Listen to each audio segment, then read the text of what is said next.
আসসালামু আলাইকুম এভরিওয়ান। আজকে চলে আসলাম আপনাদের জন্য মসুরির ডাল বোনার রেসিপি নিয়ে। প্রথমে ডালগুলিকে ভালো করে পরিষ্কার করে ক্লিন করে নিয়েছি। তারপরে কিছু আলু কুচি, পেঁয়াজ কুচি পরিমাণ অনুযায়ী, জিরের গুঁড়ো, কাঁচামরিচ ফালি সবগুলি উপকরণ একসাথে দিয়ে নিচ্ছি। তো রান্নার শেষে ফাইনালি কালারটা ইয়ামি আসছে মাশাআল্লাহ। তো সবগুলি উপকরণ দিয়ে মেখে রেখেছিলাম কয়েক মিনিট। কালারটা দেখতে আর ঘ্রাণটা দারুণ হয়েছিল। তারপরে চুলায় একটা প্যান বসিয়ে পেঁয়াজ রসুন কুচি ভেজে নিচ্ছি। ডালটা দিয়ে দিচ্ছি, ভালো করে কষিয়ে নিতে হবে। কষানোর শেষে পরিমাণ অনুযায়ী পানি দিয়ে দিচ্ছি।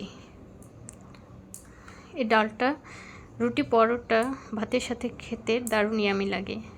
রান্নার শেষের দিকে একটি ডিম ভেজে দিয়ে দিচ্ছি।